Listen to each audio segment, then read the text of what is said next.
whatever week it is, week 8, I think. Hopefully everyone is doing well tonight. Going to give it a minute for people to join here in just a second. How's everybody doing? Hey, Arthur. Hey, Kevin. Let me just post this out on YouTube and then we can go.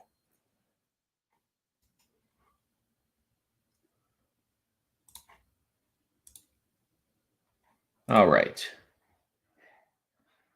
So a lot of things to talk about tonight. I'll start just by sort of giving my overall thoughts on the slate, and then we can certainly jump into your questions. So go ahead and post your questions in the chat. I say it every week, but the more information that you guys give, the better I can help answer the question. So PPR, DraftKings, FanDuel.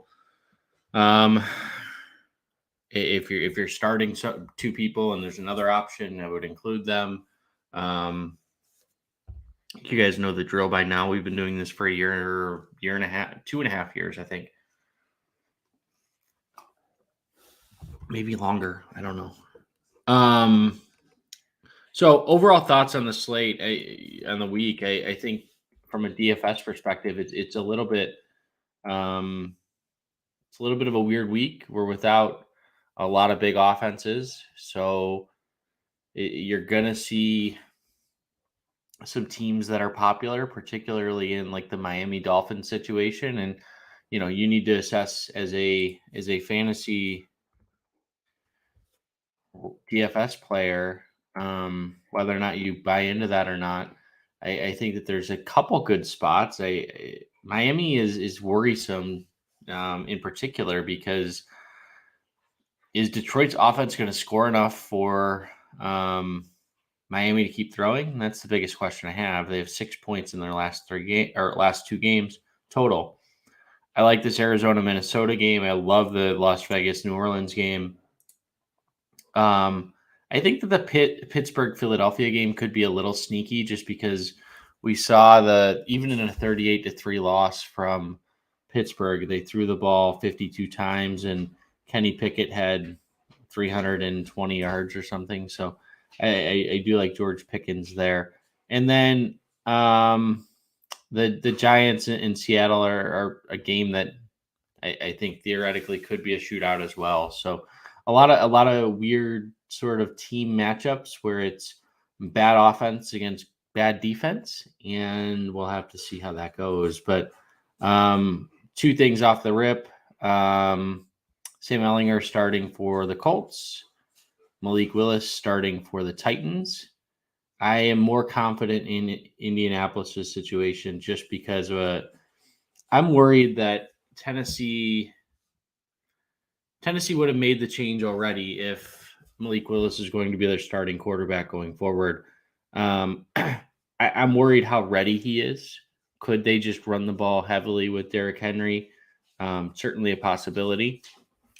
Where in Indianapolis' situation, they're 3-1 facing a winnable game at home, and they decide to make the change to Sam Ehlinger in what's somewhat of a surprise. So, jumping Nick Foles, benching Matt Ryan could, realistically, Sam Ehlinger has to be showing something in practice, and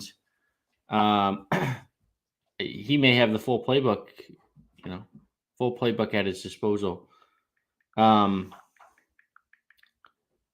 So let's go ahead and jump into your questions, and we can go from there. So, opinion on D'Onta Foreman as a FanDuel flex this week. I think he's fine. I think Tony Pollard is certainly going to be the most popular player on FanDuel this week. I have him at about 40% rostered in GPPs. I think he'll be about 70 to 80% in cash games. And if I think about Foreman, it's really a matter of, do you need to go down to Foreman? Certainly it helps if you're playing a Tua and a Tyreek Hill or or a more expensive quarterback. And apologies, you can probably hear my dog going insane in the background. But so I think he's fine. I don't love him, but 60 yards and a touchdown is really all you need there. Is he going to have another game where, what did he have last? He had over 100 yards last week, right? Is he going to do that? I don't think so, but you never know. I mean, facing a Atlanta defense, Atlanta against the pass is much worse than Atlanta against the run. So Atlanta against the pass is the third. They've given up the third most fantasy points to opposing quarterbacks, and against the run, they are pulling it up, only allowing 84 yards per game, which is like ninth best. But so they shut down Joe Mixon last week. They've shut down Leonard Fournette, although they did allow 10 receptions for 83 yards to Fournette. I don't see Foreman doing that. But point being, he's a fine play. There's not a lot of cheap options on FanDuel. So I think that if you need to save money, you certainly can. Is Green Bay's Watson, is he a good play? No. I don't I don't have Christian Watson really targeted for much. I mean, they're facing a Bills defense, which number one is problematic. Number two, it's how much do I trust Aaron Rodgers in this offense at the moment? Why hasn't Christian Watson made more of an impact? I know he's been hurt, but even in preseason, he wasn't all that great. So, in the 4 games he's played, he's had 4 targets, 3 targets, 3 targets, 1 target. Trying to pull up his price just because that's a multi-day slate. So 3,200. I would rather take a shot, honestly, on a Van Jefferson at 3,000 on DraftKings if that's where you're playing. Benjamin or Deontay Foreman. Give me Benjamin. I think he showed last week that I think that this game's more going to be more high scoring, to be honest. He showed enough last week. I mean, the 2 weeks ago, he had a bad game when everyone was on him, but I just don't buy into the Foreman Panthers being good.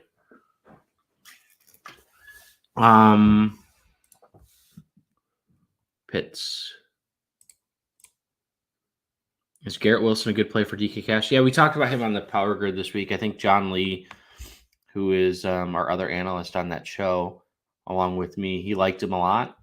I preferred, who did I prefer? I preferred George Pickens. I don't really love either of them, to be honest. I think that Pickens has more upside than Wilson. Is he a good play? He's fine. I don't think he's great.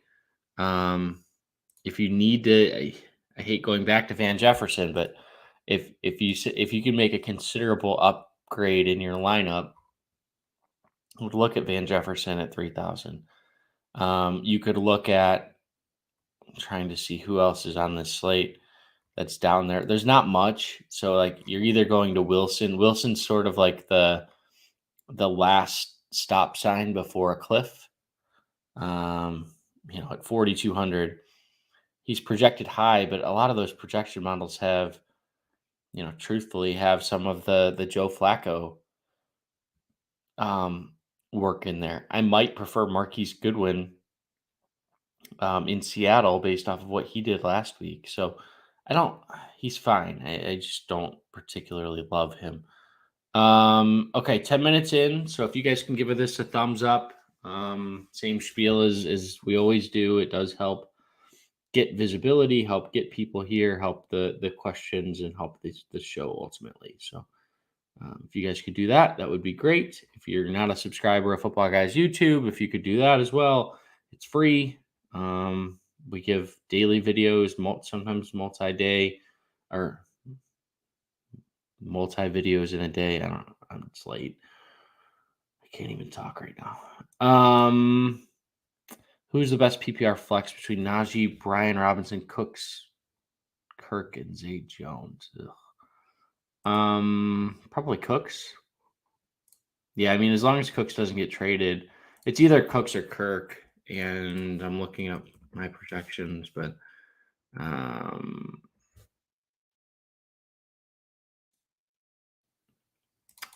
Kirk or Cooks. Yeah, I do have Kirk actually a little bit higher. And I do like that just because you'll know before the rest of the games start how that bottom guy on your roster has done. And I don't know if there's any adjustments that you can make, whether it's taking a flyer on a more volatile player, but at least you're sort of tracking and you have something to watch in the morning. So I have Kirk the highest of all of these guys, so I would go with him. Cheap wide receivers on DraftKings. We just talked about it. Yeah, Garrett Wilson, Marquise Goodwin. If you want to take a shot on Van Jefferson, I think it's risky, but you could. There's not much. I think that's why Sam Ehlinger is probably going to be more popular than people think, because when it all comes down to it, people are going to want that savings and they're going to say, "Hey, I'm going to take a chance on this guy."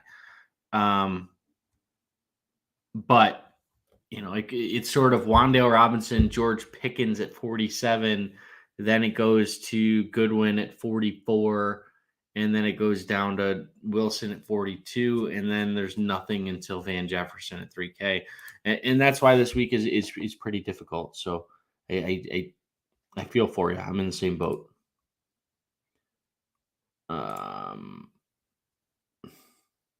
me a Romeo Dobbs, I guess. Unless there's reports, admittedly, like these aren't guys that I'm that close to, so like they're off the main slate, which I typically don't study all that much from a DFS perspective.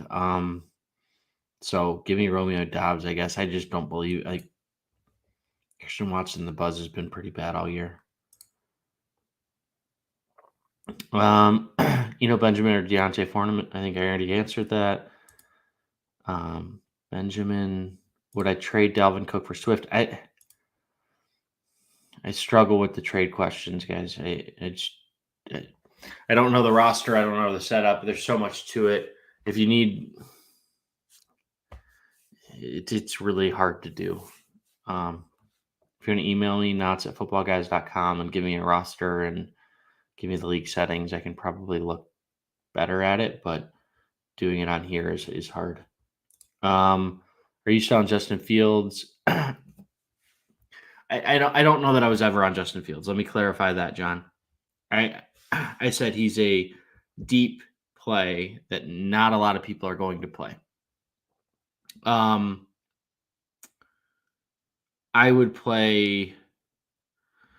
I think the upside. I mean, both of those guys are going to be minusculely owned. I mean, certainly you have to know that, but if you're not wanting to go to Malik Willis or Sam Ehlinger, I think both of those guys are safer. But I would probably take a chance on. God. Yeah, give me Justin Fields. I mean, I'm not super high on him. I think if you're making like 20 lineups, you maybe throw him into one, but I wouldn't be overexposed to him, to be honest. Brandon Ayuk or Jerry Jeudy. Brandon Ayuk. Deebo Samuel is out this week. Pick 2 to start. Damian Pierce, Swift, Vermont. Oh my God. So it's definitely not Brian Robinson. It's Damian Pierce and either DeAndre Swift or Ramondre. And what I would tell you is if Swift or Ramondre, yeah, I mean, I'm going to go Ramondre, but if you think you need a home run play and you're down by a lot, I would go Swift. I'm assuming this is a season-long question. Do I put any weight into home road splits? No, not really. I mean, I look at I think what you're saying is like quarterbacks that play well at home and don't on the road. Those can flip so much that like it's very small sample sizes. Obviously, I don't really look at that. Do I like Jared Goff in a GPP? I do because like the only way that Tua hits is if Jared Goff hits. And what I mean by that is let's think about let's think about the path for Tua to be great. And it's Detroit needs to score because if Detroit doesn't score like they haven't the last 2 weeks, you're just going to see teams run the ball against them and have a big lead out early. Dallas exception, but and there's no threat. So I think Jared Goff is sort of the key piece for whether or not Tua and Tyreek Hill and Amon-Ra St. Brown and whoever all have a good game. Miami's pass defense isn't overly great either, so certainly an option there. Kels, I'm going to take a break from all your questions for a minute. I'll get back to them. There's just a lot of questions that I need to answer. I'm already 10 minutes behind. Marquise Goodwin or Alex Pierce? Give me Goodwin. Thoughts on Ayuk and Mostert over Moore and Pierce in FanDuel cash?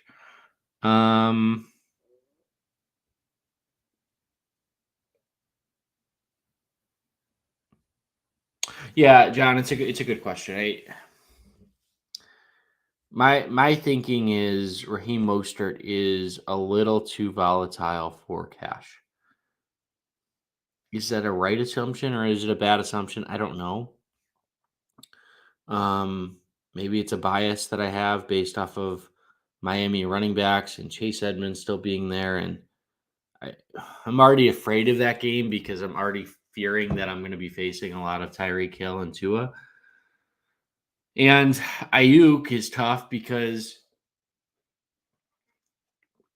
if I think about Brandon Ayuk, he's still third fiddle in that offense, seemingly, even with Debo out. And is he drawing Jalen Ramsey? Probably. I mean, who else would Ramsey cover? Maybe Kittle, but that's a size mismatch. So I would think Ayuk would get Ramsey, which Ramsey's been back to his elite level. So I don't love Ayuk, to be honest. DJ Moore's in a really good spot because Atlanta's pass defense is horrific. They need to keep him happy. He's been demanding a trade, and they need to keep him involved and showing that he's still going to be a part of that team going forward because they're not going to trade that contract. And Dameon Pierce has caught 13 passes in the last 3 weeks. So, regarding your question on Henry's $10,000 on DraftKings or on FanDuel, and that's just too expensive. Does Malik Willis help him? You could make that argument. I could also make the argument that they'll be inside the red zone less compared to Tannehill. What if Malik Willis is bad? Malik Willis is also a running quarterback. Does he take some of the rushing yardage away from Henry? So like all of that sort of goes into it. I think I don't want to put I don't want to be 6 minutes into the first quarter tomorrow and Malik Willis just looks absolutely horrendous. Looks absolutely horrendous, and I'm like, I just paid $10,000 for Derrick Henry. If I'm wrong, I'm wrong. I'm certainly not the last time I'll be wrong. Not the first time I've been wrong, but that's my thinking. But by no means should you just blindly follow anyone. Everyone here should make their own decisions based off of information that they've gathered and determine the best outcome for themselves. So if you say, hey, I disagree, okay, that's fine. FanDuel cash, you take Goodwin over guys like Cooks and Wandale if DK is out for wide receiver 3. I don't even know what his price is on FanDuel. He didn't even come up for me really. Goodwin, 5,600. Would I play him over Cooks? Probably not. No, I mean, I would probably go with Cooks. I would play him over Wandale. I don't love Wandale Robinson just because he's like 5'3". DJ Moore's still my guy in that price range. If you need multiple,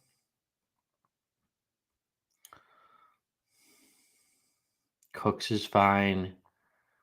Hunter Renfrow could be interesting depending on if one of Darren Waller or Devontae Adams misses, although I think they're going to both play.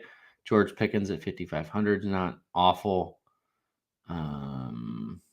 Yeah, it's rough though. So I think you're really hoping for like, could Goodwin pay off? Yeah, I think he could, but you're taking a risk. I just talked about this one. I don't know, right? So there's the thinking that hey, they're going to run the ball more heavily, which Houston's run defense is terrible. So if Henry's good, then they should be fine, and he could very easily come out tomorrow and have 30 carries if he's having success. Conversely, if Malik Willis is awful, then that entire offense could stagnate, and you could be looking at like 4 carries through the end of the first quarter because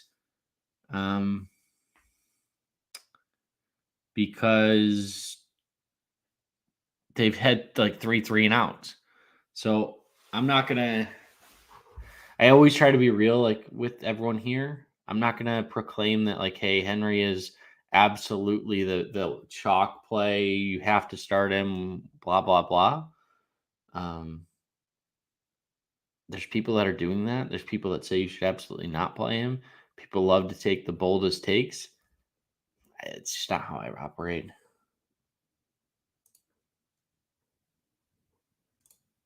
More Derrick Henry questions. I think he's a good GPP play. I don't think he's a cash game play. Adams, ETN, or Jefferson, Singletary, FanDuel cash. Give me Adams and ETN. I love Travis Etienne. I think he is going to absolutely break fantasy for the next several weeks. Nico Collins out. Cook's questionable. Any cheap wide receivers in Texas? Well, let's look. Texans depth chart.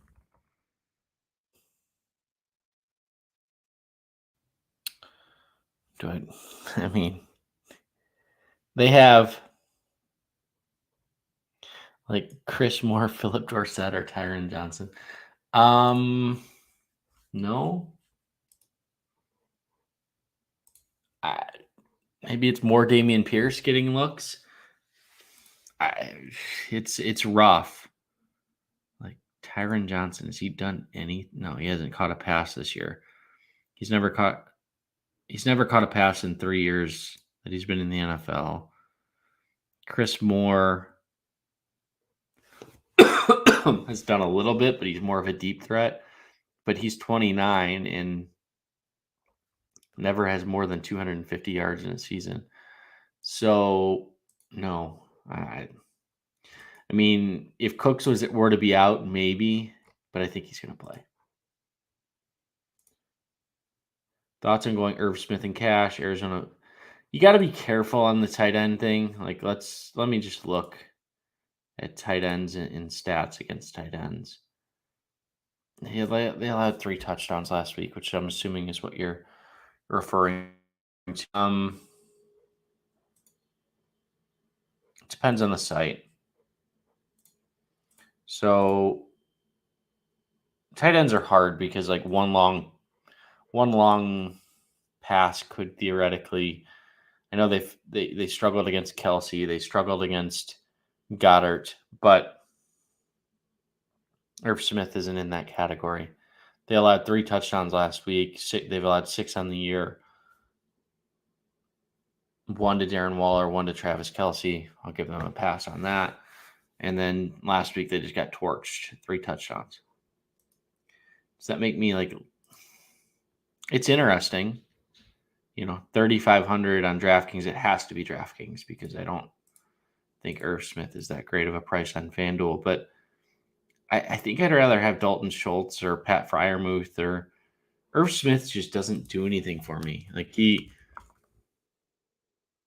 4 catches for 7 yards, 3 catches for 23, 4 for 42 against the Bears, which, like, okay, 2 for 32, 5 for 36, and 0. So he has top 40 yards once.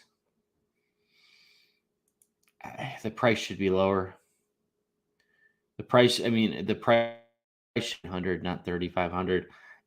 But this goes back to, like, if you like him, I'm not gonna sit there and tell you otherwise. Is there a cheap tight end on FanDuel other than Noah Fant?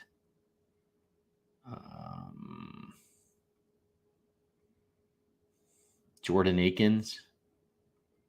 No. No. Irv Smith is 5K.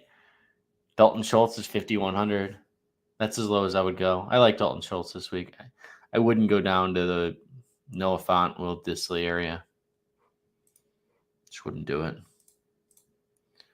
Is Schultz a better play on FanDuel? Goddard's a better play, but what I would say is if you can upgrade lineup over $800, then maybe Schultz is a better play. But it depends on what you can do with that extra money. Do I think Taysom Hill is going off? If I could predict Taysom Hill, I would be a very rich person.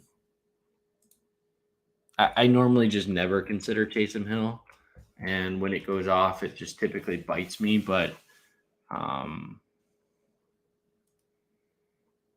it's I wish I had a crystal ball that said when Taysom Hill is going off, but the reality is, right, outside of that monster game against Seattle in which he had 3 touchdowns, has he ever really gone off? I guess against Atlanta in week 1. 14 fantasy points, 1.4, 8.1, a million against Seattle. But then he had 3.9 and then 1. So the floor's like, if you're a GPP player, or if you're a season-long guy and say, hey, I have Noah Fant as my starting tight end, okay, fine. But other than that, it's hard. Michael Carter, Ayuk, Gabe Davis. I would probably go Gabe Davis. It's hard, right? Because Diggs is going to get Jair Alexander, which is like, that should be good for Gabriel Davis. They're going to have to throw the ball. I would probably go Gabriel Davis. Ayuk, McLaurin, or Stevenson. Ramondre. Yeah, for sure Ramondre. And then I really like McLaurin this week. The Ayuk matchup scares me.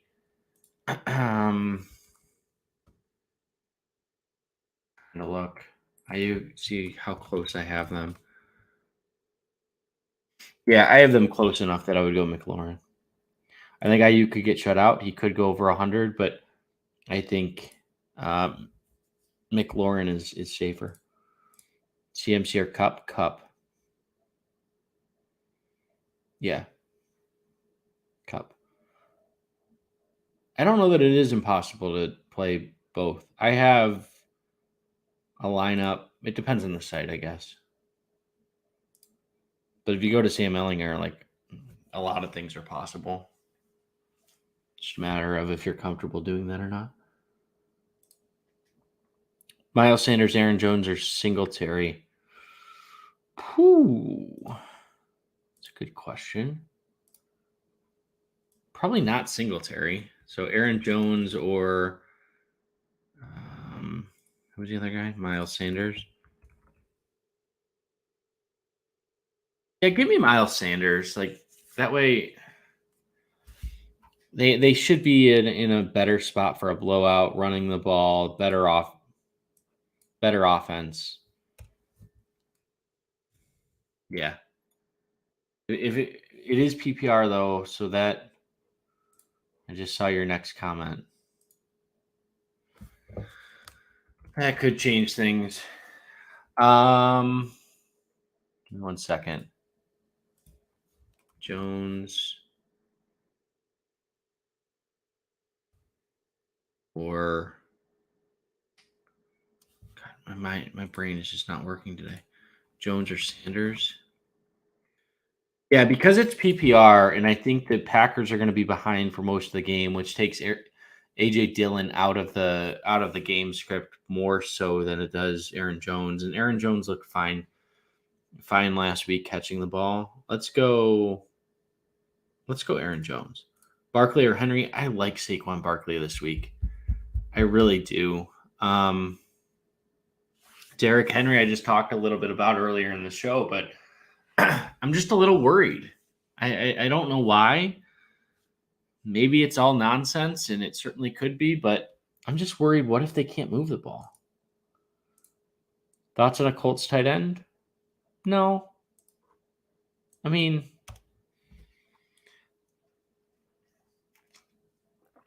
I can look to see where I have them projected, but like, do I think? No. I mean, none of these guys really pop. They split time, and it's just a bad situation. One could certainly catch a touchdown, but predicting who that is challenging. Pickens or London is my second flex. Give me Pickens. Tanner Hudson. I gotta admit, like, I don't even know that I've spent any time on Tanner Hudson this week. I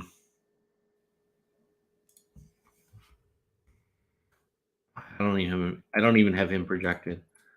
No. Give me Jawan Johnson.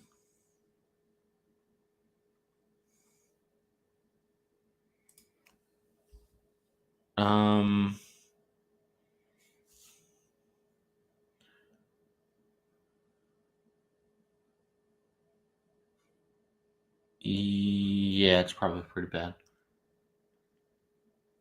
Dynasty though, it's way outside of my depth. We have some dynasty guys at Footballguys, so I'm looking at it on the wrong basis. Lincoln was here, so that's why I don't like doing trades here quickly, because I have like 10 seconds to comprehend a quick a note, and then I see it's dynasty, and I don't know. Favorite DK Cash wide receivers? Sure. So this week, my favorite guys are, pulling my list up.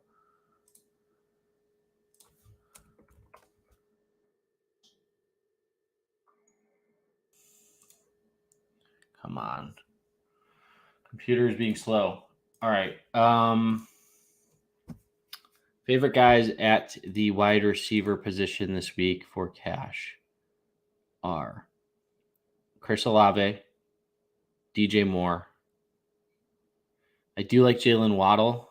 Not so much for cash, but more as a GPP play, although I do think 6,700 is a fairly good price. Play it at 6,500. DeAndre Hopkins at 74, I think, is in a really good spot. We saw him come back last week. I prefer him over Tyreek Hill, just based off of a per dollar basis. I think that Hopkins has another 100-yard upside against Minnesota this week again. And Hill is going to be extremely popular. Would I pay $8,500 for him? Probably not. I would rather spend the money on running backs this week. Anything to convince me?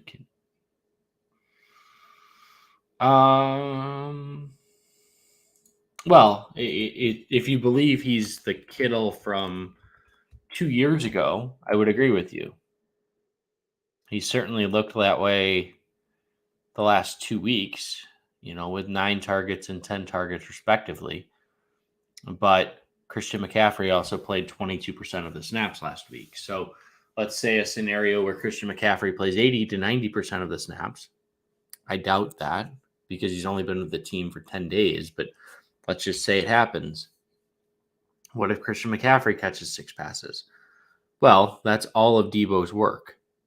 So there's only so many targets.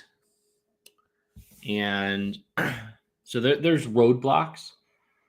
And Kittle, like himself, is a roadblock, right? He had two catches for 24 yards in their first meeting against the Rams. So do I think he's like a lock? No. Do I think he's in potentially a good spot? Yes, but looking even back to the playoff game last year, 2 for 27. He did catch a touchdown in the NFC Championship. Week 18, 5 for 10 yards, 5 receptions, 10 yards. So here's 5 for 50. He did score a touchdown in that game. But the Rams seemingly have shut him down.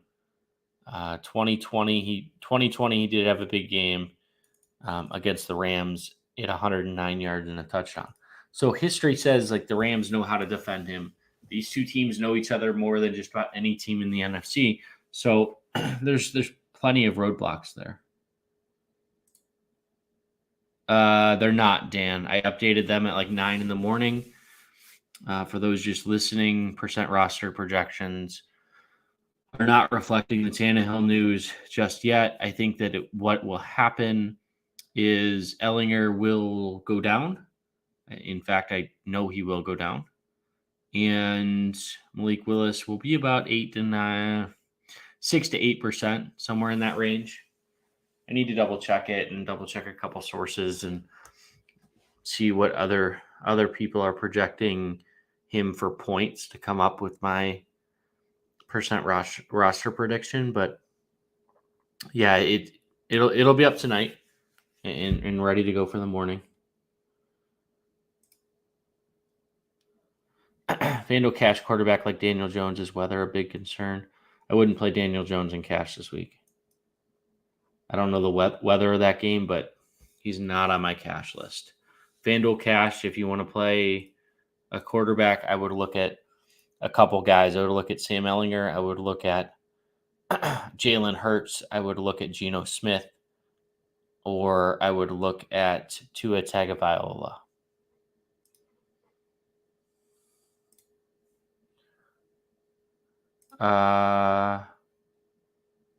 Yeah, Tua, Hurts, or the other two guys I mentioned are the FanDuel chalk this week. Miles is going to be wearing a hat by halftime. I don't. Oh, you're saying because of the blowout, potentially, but okay. Let's say he's wearing a hat because they're up 24-0. Does he have a touchdown? Does he have 2 touchdowns? Certainly possible. Jalen Hurts worries me, and I'll get to it in just a second, but Jalen Hurts is someone who I do have a little bit further down on my cash list because of the thing that was just called out of the blowout potential. In the last two games that they've won by 9 or more points, Jalen Hurts had 27 yards rushing and 20 yards rushing. Now, he did throw for 340 yards against Washington for 3 touchdowns, but we saw against Dallas when they got out to a lead, was it 2 weeks ago? They didn't really press it. They sort of just hung on, ran the ball, and if I'm paying $8,000+ for a quarterback this week when there's so much value, I need Pittsburgh to do something, and that's the big question there. You have a FanDuel lineup with Jacobs, Jefferson, and Hill. You could because if he has a good game there, you're in a really good spot. So I don't hate that. No. So the question for those listening, are we at a point where playing an expensive chalky Josh Jacobs is more point chasing than anything? No. When we say point chasing, that's a lot of the times, like the peripherals or like some of the stats don't necessarily align to production. So a player catches, I don't know, has one breakout game or catches a really long pass, or Saquon Barkley has a really long run. Not this year's Saquon Barkley, but like 2020 or 2021 Saquon Barkley, where he's highly volatile. Josh Jacobs has his usage over the last 3 games has been a complete and utter shift from what he's had throughout his career. 23 touches, 26 touches, 33 touches over the last 3 weeks. I don't know very many, if any. Like, is Derrick Henry doing that this year? He might be the only guy. Derrick Henry is probably the only guy that can say that he's in that range. And, Jacobs on FanDuel is $1,000 cheaper in a good matchup against New Orleans. And on DraftKings, he is $900 cheaper. So for me, it's all about the volume and then the matchup. So the matchup, New Orleans, like I talked about, they pulling it up now. They allowed Benjamin to have 113 yards last week. They allowed Christian McCaffrey to top 100 yards, Cordero Patterson to top 100 yards. Kenneth Walker on 8 carries had 88 yards and a touchdown. So I think Josh Jacobs, they should have beat the Chiefs. The Raiders are becoming a run-heavy team. They should be 3-0 in their last 3. They lost to the Chiefs in Kansas City by 1. So this is a team that's going pretty heavy on the running game. Best Giants receiver is a run back. It's probably Wan'Dale Robinson, but you're right. I don't feel great about any of them. Thoughts on Lockett, FanDuel Cash? Yeah, he's a good play. He's a good play. Touchdowns are always a concern. Does he score enough? But looking at his price, he is a little pricey at $7,600, so that you have to consider that as well. But is he a must play? No, but he's a good enough play. I have him as like a mid-tier play. FanDuel Cash, who do you prioritize? Wide receiver or running back? My favorite guy in that price range is DeAndre Hopkins at 7,900 at the wide receiver position. I like Alvin Kamara a lot at 78. I like Damian Pierce at 73.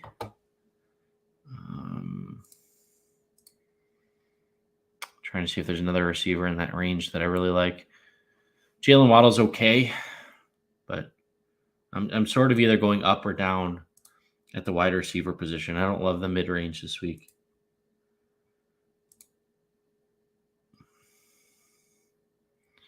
You need to bench one of these. I would bench probably Dolchich.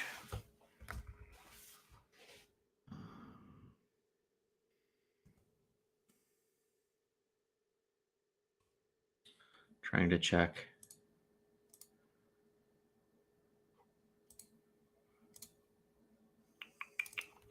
Dolchich, more Alec Pierce or Zach Ertz. Yeah, I would bench Dolchich. It's either Dolchich or Pierce. Kamara or Mixon, Kamara. Swift Sanders or Algier Robinson. Swift Sanders. Is that like a real either or? How does that work? I'm confused. What about the fake injury with Cooks on the trade block? There's a fake injury? I don't know anything about this.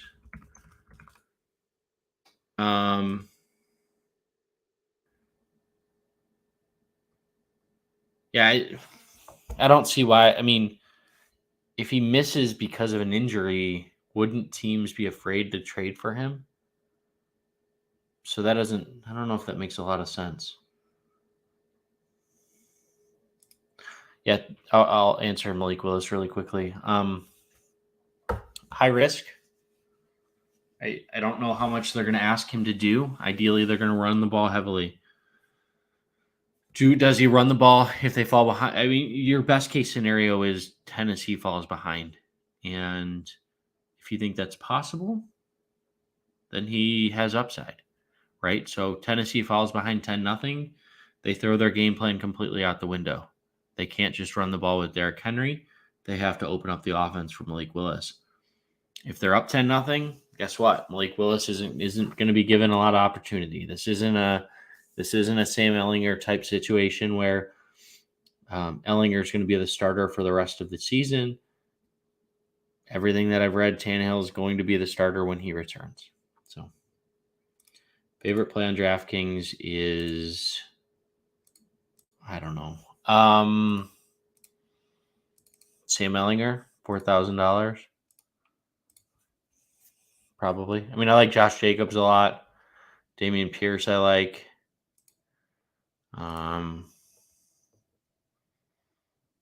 Chris Olave at 6K. DeAndre Hopkins at 74. Yeah, I would. I mean, it depends. It depends. In DFS, I wouldn't play him, Kurt. But season long, you may have to. Thanks, Greg. I'll see you the next time you're here. Best tournament stack? Whatever one's going to score the most points. As a deep tournament stack, I like the Saints. So I think that Andy Dalton is coming off of a massive game. Las Vegas is giving up the most fantasy points to opposing quarterbacks. So could it be a Devontae Adams,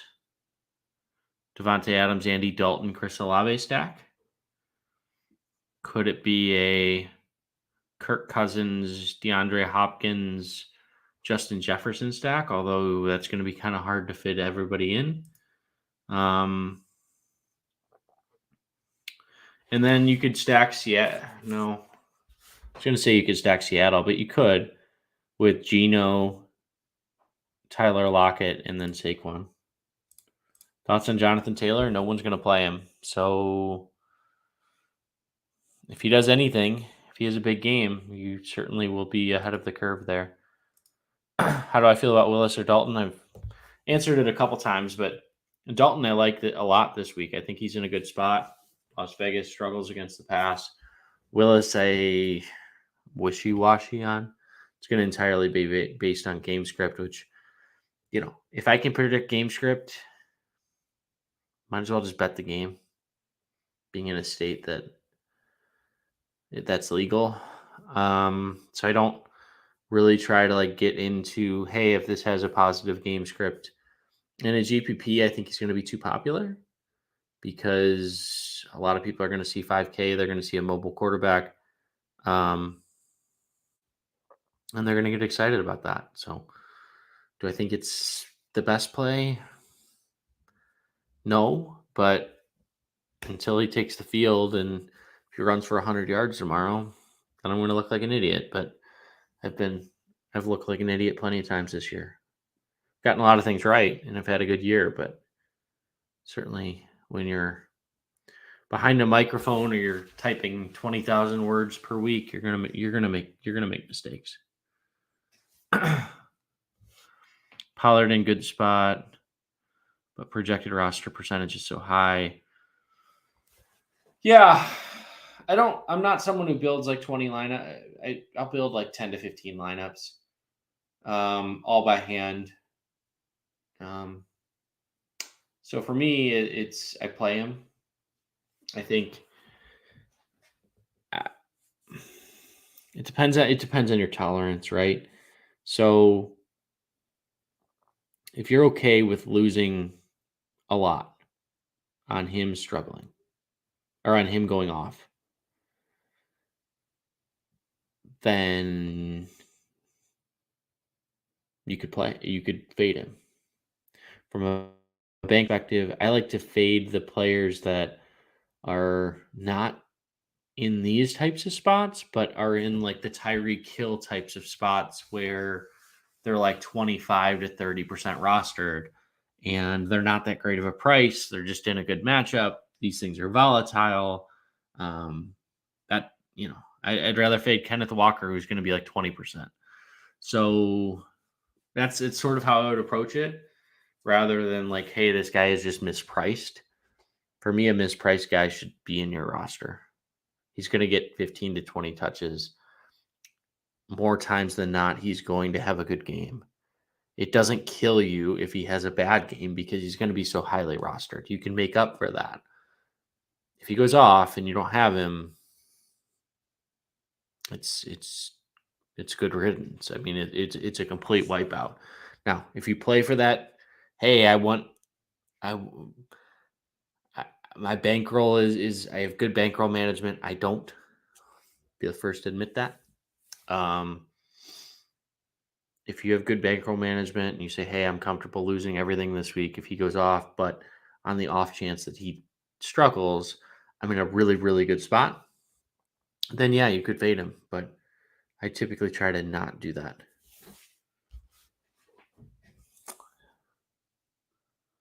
I don't know. I don't typically do trade questions here, Sully. Sorry.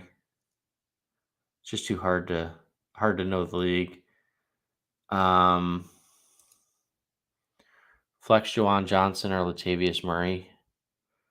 Give me the running back, I guess. So okay. So 9:54 with it being Halloween weekend. I think that there was a bit of a lighter crowd today, which is fine. Yeah, Sully, if you want to send me an email, knotts@footballguys.com. It just takes a little bit more time for me to actually read through these things, or hit me up on Twitter at Devin Knotts FBG, and I can take a look. But with that, I will end it. And thanks everyone. I hope everyone has a good rest of their weekend. A reminder that there is a 9:30 a.m. football game tomorrow, Jacksonville and Denver. So if you're in a season-long league, make sure you make adjustments accordingly. And if you haven't, one last time, give this a thumbs up. It does help the show. And with that, I will talk to everyone next week.